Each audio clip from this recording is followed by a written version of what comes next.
At the graduation ceremony, my ex-girlfriend walked up onto the stage, hand in hand with a senior student. We're getting married next month. We'd love to have you all there. All eyes in the room turned to me, thick with sympathy and awkwardness. I smiled, lifted my paper cup, and said congratulations. We'd dated for 3 years. She said I couldn't give her the life she wanted.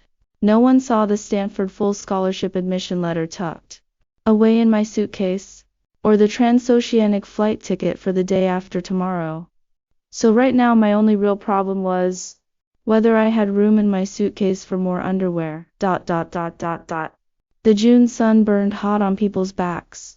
The school auditorium was packed full of people. Even with the AC cranked all the way up, the restless heat in the air was impossible to escape. I sat in the 7th row by the aisle, twisting a paper cup the school had given me, half filled with lukewarm orange juice. The ceremony had reached the awards section. I was staring down at my phone. My flight confirmation had just popped up. 2 p.m. The day after tomorrow, Terminal 3 at Capital International Airport, direct to San Francisco. Then 2 more people stepped onto the stage. Chun Jing and Zhao Ziheng. They stood side by side next to the host holding hands. Zhao Ziheng wore a sharp-tailored gray suit with a small daisy pinned to his lapel. Chun Jing was in full makeup, wearing a white dress I'd never seen before, her hair styled in loose waves. Everyone, Zhao Ziheng took the microphone, his voice thick with poorly concealed pride.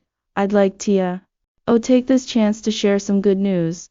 Jing and I are getting married on the 8th next month. We'd love to see you all there. The crowd went quiet for half a second. Then a roar of whoops and exclamations broke out. No way, for real? Getting married right after graduation? Scattered applause broke out, but I noticed most people weren't looking at the stage. They were looking at me. I could feel gazes coming from every direction. The guy to my left pretended to take a sip of his drink, but his eyes kept darting my way. The 2 girls in front of me glanced back once, then whipped their heads around and leaned in to whisper to each other. My roommate Lu Bao, sitting to my right, was more direct. He slapped me hard on the shoulder. Dude, Song Yuan, you okay? I set the paper cup down from my lips. Okay, about what? About Chun Jing. He lowered his voice, his face as grave as if he were at a funeral. Don't take it to heart, man. I glanced up at the stage. Chun Jing was smiling as she accepted congratulations from the girl next to her. But her peripheral vision kept darting back in my direction. I knew that look all too well. It wasn't guilt. It was confirmation. She was checking if I was hurt, checking if I'd seen her upgrade. I lifted my paper cup and raised it vaguely in her direction. Congratulations. I mouthed the word clearly. She definitely saw it. Then I looked back down at my flight email. Lu Bao squeezed my shoulder so hard I thought it'd break. Song Yuan, did you lose it? Are you in shock? Should we take you to the infirmary? Let go. You're gonna break my shoulder. You're being way too calm. 3 years. You were together for 3 years. I glanced at him. We broke up 2 months ago. Still. And I locked my phone and drained the last sip of orange juice. I'm leaving the day after tomorrow. None of this matters to me. Lu Bao froze. Leaving? Where to? I didn't answer. The ceremony went on. The department head started reading out the list of outstanding graduates.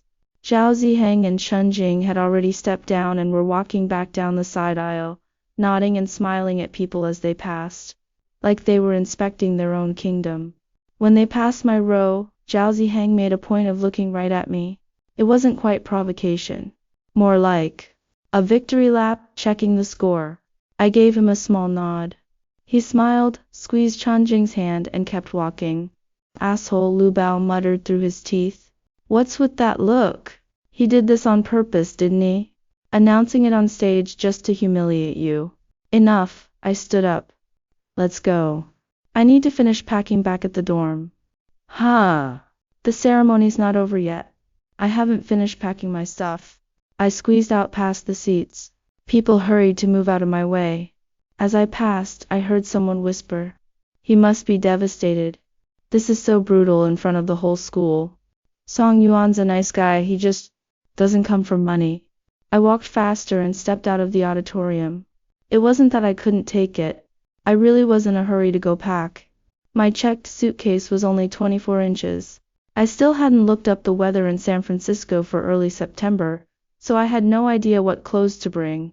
Back at the dorm, I laid the suitcase open on my bed and started shoving things inside, one by one. In my document pouch I had my passport, admission letter, I-20 form, a copy of my visa, and the school's new student handbook. I'd read that admission letter at least 20 times.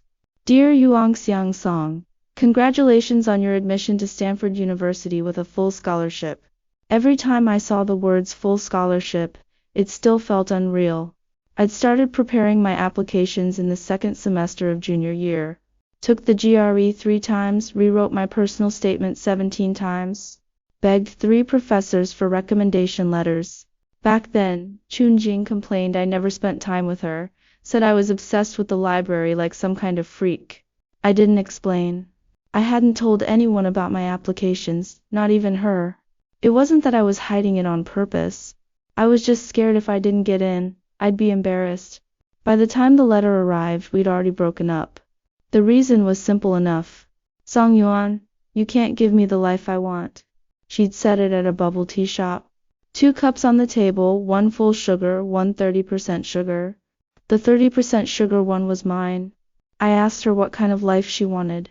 She said Xiao Ziheng's family owned 3 apartments in Shenzhen, and his dad was grooming him to take over the family company. I don't want to scrape by right after graduation. I said okay. Then I finished my 30% sugar tea, paid the bill, and left. The whole breakup took less than 15 minutes. I didn't feel all that sad. Probably because once I knew I had that letter, a lot of things just didn't weigh as much anymore. Clothes, toiletries bag, laptop, travel adapters, a copy of Introduction to Quantum Field Theory. The suitcase was almost full. I was hesitating over whether to cram in that fleece hoodie. San Francisco probably wouldn't be cold in September. But what if? The door was kicked open. Liu Bao charged in, followed by Zhou Heng and Li Xiang. All 3 of them looked like they'd just come from a funeral. Song Yuan. Liu Bao clapped a hand on my shoulder. We're here for you, man. Zhou Heng slammed a bag of beer and 3 bags of chicken feet on the desk. Come on. Tonight we're hitting the barbecue stall, drinking till we drop. Li Xiang was even more ridiculous. He pulled out his phone and shoved it in my face. I made you an account on Seoul. Dude, the girls on here are so hot. I glanced at the fleece hoodie in my suitcase. Then at the 3 grim-faced guys in front of me. What's with you guys? We're here to help you move on. Liu Biao looked dead serious. Chunjing's not worth it. Xiao Ziheng's definitely not worth moping over. Tonight we've got 1 gold drink till we can't feel feelings. I stuffed the hoodie into the suitcase. I'm not moping. Sure you aren't. Zhou Heng twisted open a beer and pressed it into my hand. You haven't gone out once in 2 months since the breakup. Just hold up in here packing. This is classic avoidant PTSD. You failed psych 3 times, I said. Don't diagnose me. The more you deny it, the truer it is, Li Xiang added. I got a 63 on my psych final for the record. Liu Bao reached straight for my suitcase. Come on, look at you, messing with all this random stew. His hand hit the document pouch. I snatched it back fast. Don't you touch that. The 3 of them exchanged a look. See? Zhou Heng whispered. It's definitely stuff Chunjing gave him. Can't bear to throw it away. It's not. Save it, bro. Liu Bao clapped me on the back. You don't need to be alone right now. You need your boys.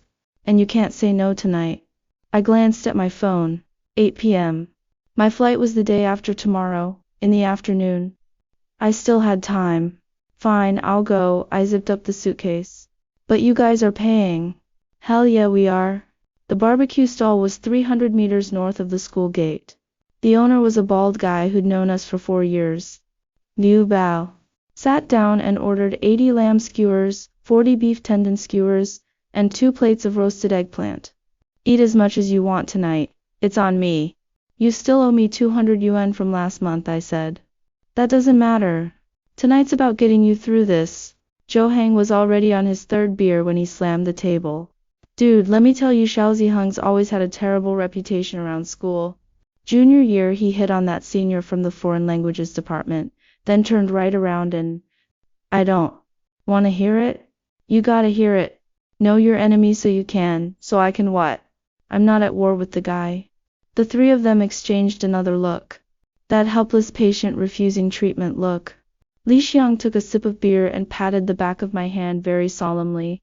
Song Yuan, you know the 5 stages of grief, right? Denial, anger, bargaining, depression, acceptance. You're definitely in stage 1 right now, denial. I'm in stage 5. No way. It's only been 2 months. Normal people take at least 6 months. Guess I'm not normal then.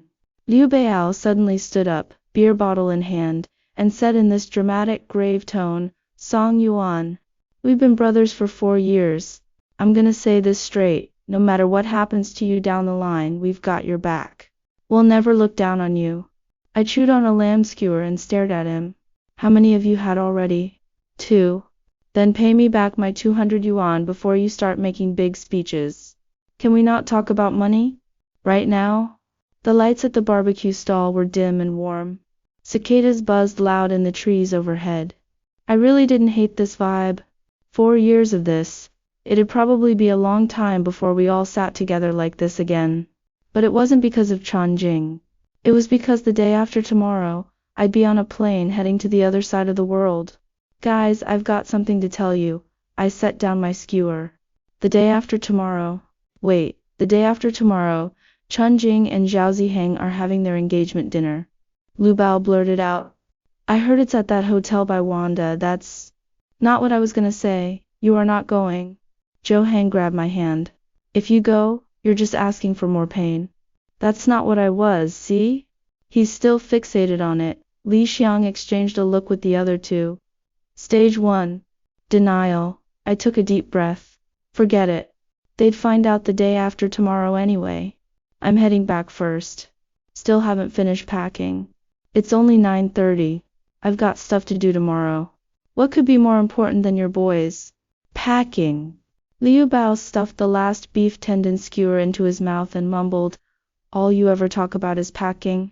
Where exactly are you going? I stood up, slinging my jacket over my arm. Somewhere far away. Liu Biao's face fell. See? He turned to the other two. He's depressed. Wants to run away from everything, stage 4. He skipped ahead, guys. I didn't bother explaining further and just left. Behind me, Liu Bao yelled after. Me Song Yuan, if you're having dark thoughts, you tell us. Okay. The guy at the next table turned around with his beer glass and gave me a look. His expression clearly said, cheer up, kid. I walked faster. The next morning, I went to the academic affairs office to complete my graduation checkout. Signatures, stamps, returning library books, handing back my dorm key card. By the time I finished the whole process, it was already noon. I got my last meal at the campus cafeteria. Braised pork, tomato and egg, rice. Halfway through eating, someone sat down across from me. Chun Jing. She had a bowl of hot and sour glass noodles, sat down opposite me, stirred it with her spoon, and didn't start eating right away. Song Yuan. I glanced up at her and kept eating. Yeah, about yesterday. I wanted to explain. No need. Ziheng wanted to announce it at the ceremony. I didn't really agree, but he thought. Really, no explanation needed. I picked up the last piece of braised pork. Congratulations. You found the life you wanted. She paused. I figured she was studying my expression, but all she'd see was a guy focused on eating his braised pork. Are you really okay? Yeah. A few seconds of silence. What have you been up to lately? You never post on Moments anymore. Packing. Moving? Where to? I picked up my tray, ready to take it to the return station. Somewhere far away. She frowned. You're not done eating. I'll head out first. I stood up, set the tray on the return rack, and walked away without looking back. Right as I stepped out of the cafeteria, I almost bumped into someone. Zhao Ziheng. He was wearing a light blue polo shirt holding 2 cups of heitia. When he saw me, a faint, knowing smile tugged at his lips. Song Yuan? Yeah. Eating. Alone? Yeah. He smiled, the kind of magnanimous smile a winner wears. Hey, about yesterday. No hard feelings. Okay. Jing wanted to get it sorted before graduation, so I know, I clapped him on the shoulder. Congratulations. He didn't expect that reaction. The hand holding the hatiya froze for a second. You're taking this pretty well. Yeah. In a hurry, gotta go. I walked past him, steady pace. His voice came from behind me. Song Yuan. I turned around. He was smiling, but there was a curious glint in his eyes. Have you landed a good job or something? You seem like you're in a good place. The subtext was clear. Why aren't you heartbroken? I thought for a second. Nah. Still unemployed. Then I walked away. That smile came right back to his face. Right. An unemployed guy, what could he possibly have going for him? That afternoon I did a final check of my things in the dorm. Passport, admission letter, I-20, visa, flight confirmation, bank card, US cash. I went through every item, made sure nothing was missing. A WeChat message popped up on my phone. From Chungking. Where exactly is this faraway place? You're not gonna go work at Foxconn, are you? I didn't reply. Then another message popped up. Song Yuan, don't do anything stupid. I typed 2 words. I won't. Then I tossed my phone on the bed and went back to packing. Around 5 o'clock, Lu Bo and the other 2 showed up again. This time Zhou Hang was carrying a bag of fruit. Li Xiang had a case of milk. Liu Bao went all out. He was holding a bouquet of flowers. The 10 yuan plastic-wrapped lilies they sell at the supermarket entrance. Bought these for you. I'm not your girlfriend. Think of it as your boys seeing you off. Wait. Liu Bao glanced at my neatly made bed and desk. And the bulging suitcase standing on the floor. You're actually moving out? Yeah. Leaving tomorrow. Where? Can you just spit it out already? I thought for a second, bent down, unzipped my suitcase, and pulled the admission letter out of my document pouch. I handed it to him. Liu Bao took it. Read it once. Read it again. Then he looked up at me, mouth hanging open like a fish out of water. What the? Zhou Hang leaned in. Then the bag of fruit slipped out of his hand. Oranges rolled all over the floor. Stanford. Full scholarship. Li Xiang leaned over Liu Biao's shoulder to read it, his voice cracking. Full ride? Stanford full ride? The dorm went quiet for 3 seconds. Then Liu Bao exploded. You son of a bitch. He grabbed me by the collar and shook me back and forth. We broke up 2 months ago and you never said a word. I've been giving you therapy every single day. I even made you a Soul account. That was Li Xiang who made the account. Same difference. His face was bright red. We thought you were heartbroken and moping, packing up your stuff to become a monk. Turns out you were packing for Stanford. I tried to tell you guys last night at the barbecue stall. This faraway place is the US? California to be exact. Zhou Hang had squatted down on the floor, hands over his face. I couldn't even get into grad school here, and you just waltz in to Stanford on a full ride.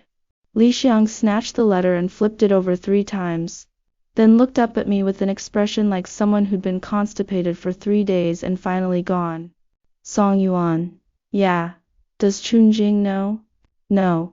Does Zhao Ziheng know? No. The 3 of them exchanged another look. This time, their expressions were completely different. From funeral attendees to front row gossip hounds. Liu Bao slowly sat down, picked up the 10 yuan lily bouquet, set it on top of my suitcase, and a grin started spreading across his face. No way. He rubbed his hands together. Song Yuan, you were just gonna leave without telling them? That was the plan. Nah, can't do that. Liu Biao's eyes were lit up like 400-watt light bulbs. Bro, hear me out. You have to let them know. Why? Because he stood up and clapped me on the shoulder. You know what Chongjing and Zhao Ziheng are doing the day after tomorrow, right? Their engagement dinner. Exactly. The day after tomorrow. 3rd floor banquet hall at Wanda.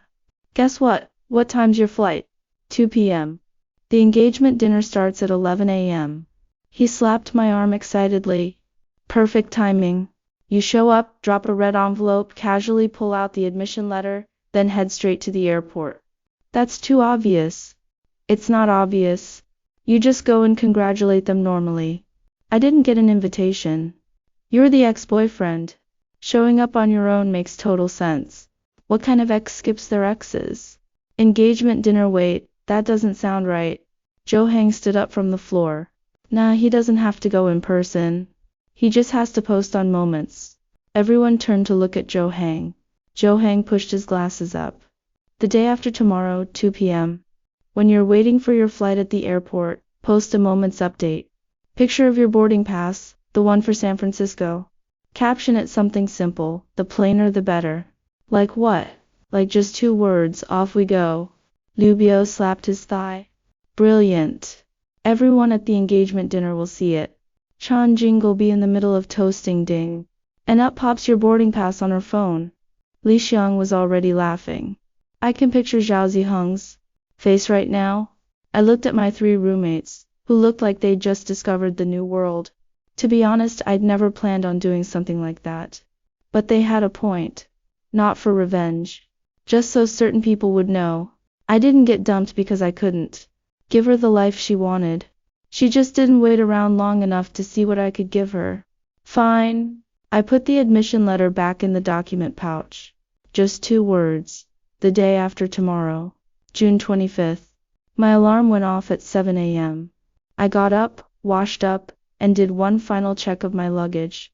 I was the only one left in the dorm Lu Bao, and the others had moved out yesterday, each hugging me like it was the end of the world. Lu Bao even cried. Probably because he'd chugged 8 beers the night before though. When you get to America, he'd slobbered all over his sleeve. Don't you forget about your boys. Remember to pay me back the 200 yuan. You're going to Stanford and you're still hung up on that? That's exactly the kind of mindset that made you fail 4 classes. At 9:30 I dragged my suitcase out of the dorm building. Most of the campus was already empty, the tail end of graduation season. I called a car from the gate and headed straight for Capital International Airport. On the way, Lu Bao texted me. Guy I know at Wanda said the engagement dinner starts at 11:30. What time do you get to the airport? Around 10.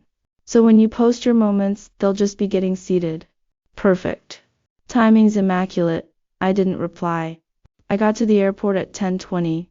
Check-in, baggage drop, security. By the time I got through everything, it was a little past 11. The waiting area wasn't very crowded. I found a seat by the window. Outside was the tarmac and air. China plane being pushed back from the gate by a tug. 11:30 分. Liu Bao texted again. Engagement dinner started. Chun Jing's in a red dress. Zhao Ziheng's in a suit and bow tie. I'd as well have successful man taped to his forehead. Oh, and her mom's so smug today, going around telling everyone her son-in-law's family has 3 apartments in Shenzhen. You posted yet? I swiped open the camera and took a photo of the boarding pass in my hand. SFO, San Francisco. The gate number and the flight details on the big screen were visible in the shot. I opened the Moments editor. The photo was selected. In the caption box, I typed 2 words, off we go. Then, I hesitated. My finger hovered over the post button for 3 full seconds. It wasn't out of softness or regret. I was thinking about one thing. Once this post went live, everyone would stop seeing me as the poor guy who got dumped and start calling me the hidden genius. But that's not who I am. I'm no secret big shot. I'm just an ordinary student who spent 2 years grinding through the GRE and application essays. That admission letter didn't fall from the sky. I earned it by staying in the library until closing, writing code in the lab until 3 in the morning. I don't need to humiliate anyone to prove my worth. But I caught my own reflection in the phone screen. I remembered the way everyone had looked at me at the graduation ceremony. Sympathy, awkwardness, that quiet, unspoken of course. Of course he couldn't give her the life she wanted. Of course he wasn't good enough. Of course he lost. I smiled faintly. Then I hit post. It wasn't about getting back at anyone. It was about telling myself I never lost. After posting, I put my phone on airplane mode. No comments. No reactions. Let the world do whatever it wants. At 12:40 boarding began. I slung my backpack over my shoulder and walked toward the jet bridge, my phone silent in my pocket. I crossed the jet bridge, found my seat, and sat down. I fastened my seatbelt and pushed the window shade up. Outside, the June Beijing sun blazed bright. The flight attendant's announcement came over the speakers. Ladies and gentlemen, welcome aboard flight CA985, with service to San Francisco. I closed my eyes. Goodbye. Goodbye to these 4 years. Goodbye to everyone who thought I'd amount to nothing here. I slept for 2 hours after takeoff. When I woke up, endless clouds stretched out below the window. I turned off airplane mode and connected to the in-flight Wi-Fi. Then my phone blew up with messages. 147 unread WeChat messages. 89 comments on my Moments post.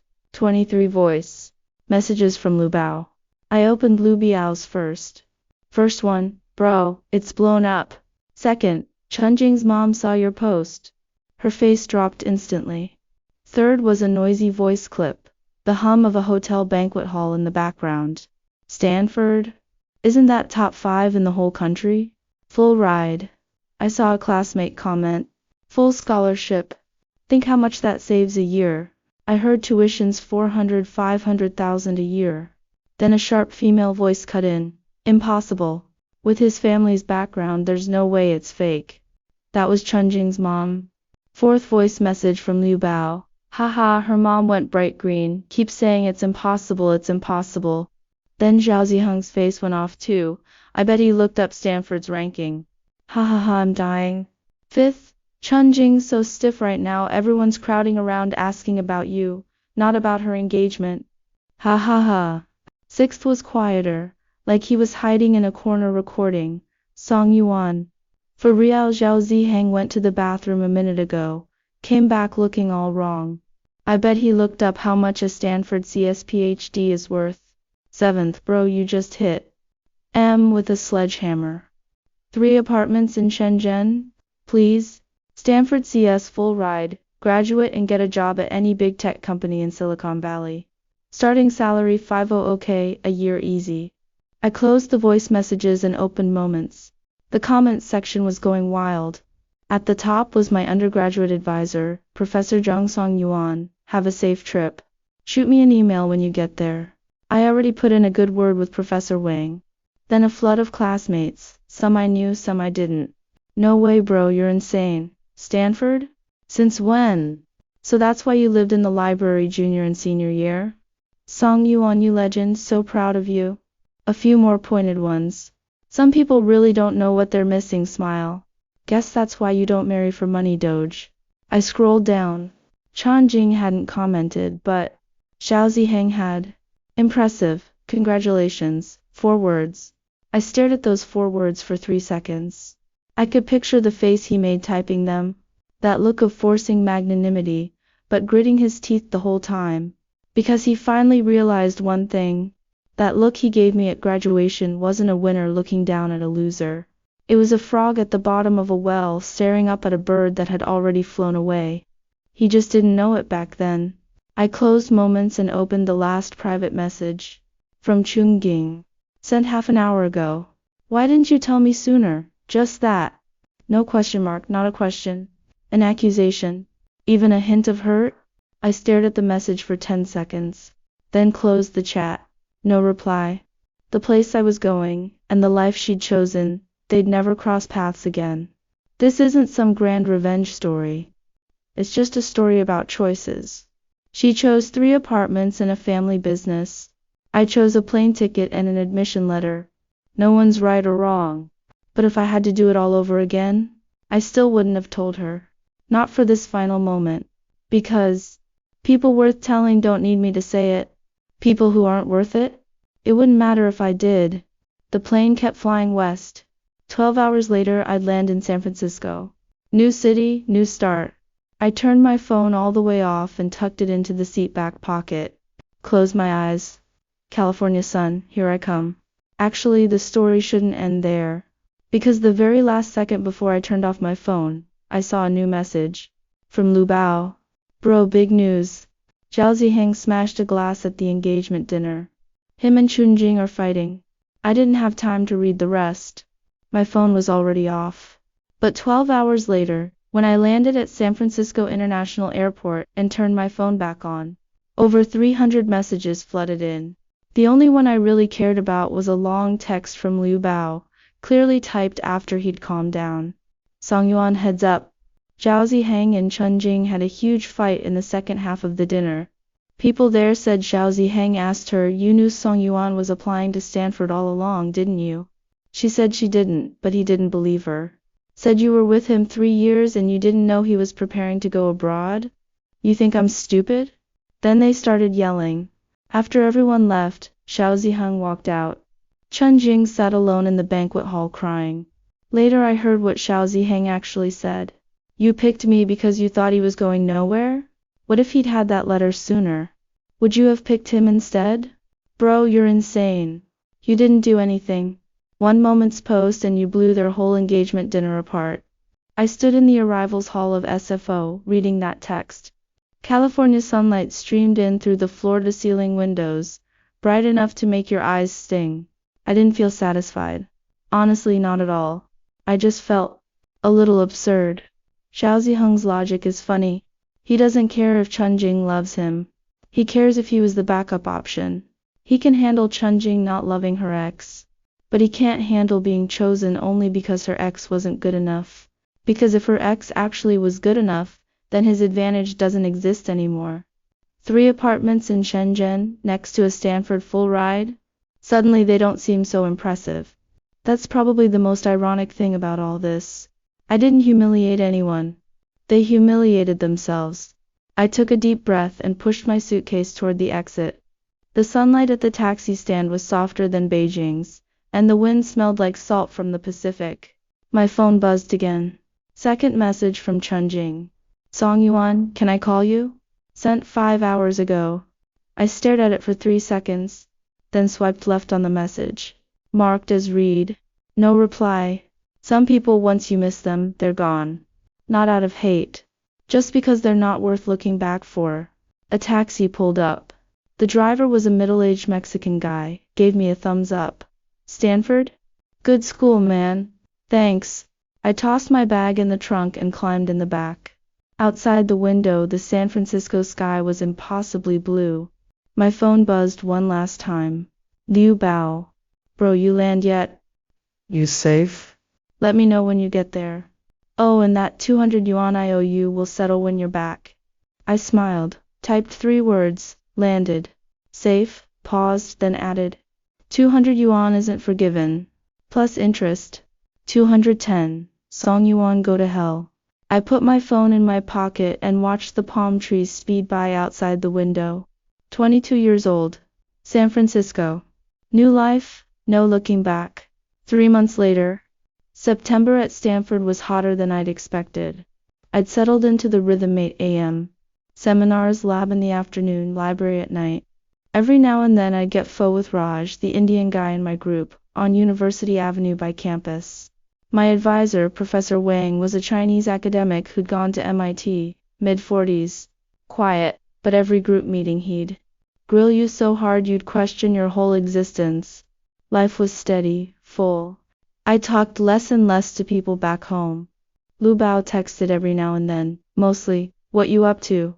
I'd reply, "Studying." He'd say, "Boring. You've changed."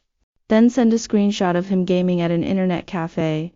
News about Chun Jing trickled in now and then from mutual friends' moments. The engagement was called off. Said something went wrong between Zhao Zihang and Chun Jing, but I never asked for details. Didn't care. Liu Bao did text me once about it. You know, Chun Jing deleted all her moments? Her bio says one line now, "What's missed is missed." I glanced at it. Didn't reply. Not because I'm cold. Because it really has nothing to do with me anymore. 30,000 feet in the air, a 12-hour flight. The entire Pacific Ocean, all that physical distance had long since cut every last lingering thread between us clean through. Right now, the things I care about are whether I'll hit my paper deadline next week, whether that bug in my expurum enters from data pre-processing or the model architecture, and why the cafeteria sandwiches always taste so terrible. Then one Tuesday afternoon in October, I was in the library revising my paper when my phone buzzed. An unfamiliar US number. I picked up. Is this Song Yuan? Chinese, a young woman's voice. Speaking. Hi, I'm Lin Juyu. I'm also starting my PhD this fall, over at the business school. Professor Zhang put me in touch. Your undergrad Professor Zhang? He said you just got here and might need a hand. Told me to look out for you. I blinked. Professor Zhang? Yep, he was a classmate of my dad's. I've been here 2 years already, did my master's first, switched to PhD this year. If you've got questions about anything, just ask, like which grocery store's cheaper, which Chinese place is actually edible, stuff like that. Her voice was bright and light, like California sunshine. Thanks, I said. I'm doing okay so far. Want me to add you on WeChat? You can hit me up anytime. Sure. 3 seconds after the call ended, a WeChat friend request popped up. Her profile picture was a side profile shot, backlit, hard to make out. Her bio read, "Live in the moment." I accepted. Her first message: "Welcome to Stanford, underclassmen," with a popcorn-eating meme attached. I replied, "Thanks, senior." "Don't call me senior. Just you is fine, okay? You free tonight? A few of us Chinese students are getting dinner. Wanna come? That Sichuan place on University Avenue." I glanced at the half-finished paper on my screen, then looked out the window at the October California evening sky. Gold and red clouds stretching from the horizon all the way overhead. What time? 7. Okay, send me the address. I closed my laptop, stuffed my notebook in my bag, and walked out of the library. The dusk wind was warm, scented with grass and oak trees. It hit me. Then life really had turned a page, completely. Not because of that moment's post. Not because someone regretted it. It was because I'd finally gotten to a place where, looking back, all that stuff just felt small. Too small to take up even a sliver of my attention now. My phone buzzed again. Message from Lu Bao. "Bro, when you gonna pay me back that 200 yuan? I'm short on cash lately." I stared at it for 3 seconds, then scrolled back through the chat history. He owed me 200, not the other way around. Lu Bao, you owe me. Huh. I thought you owed me. Check the transfer records. A minute of silence. Look, I got a new phone recently, lost all my records. Can we just call it even? 210, interest added. Song Yuan, did moving to America make you even cheaper? I laughed, slipped my phone back in my pocket, and headed toward University Avenue. Palm trees rustled overhead. Somewhere in the distance someone was playing guitar, a bright, breezy melody. 22 years old, California, new people, new stories. Everything was just getting started. This story tells us not to judge others by material standards, or define one's future merely by temporary circumstances. The hero quietly prepared for a fully funded PhD at Stanford. But his girlfriend thought he was poor at present, and chose a well-off senior, announcing their engagement publicly. Instead of clinging to her, the hero left for overseas studies calmly. A simple social media post shattered their false sense of superiority. The couple who valued material things ended up falling out and calling off their engagement. True confidence comes from consistent self-improvement. Temporary wealth is not a lasting advantage. Only by down-to-earth self-improvement can we take charge of our lives, without having to prove ourselves to short-sighted worldly judgments.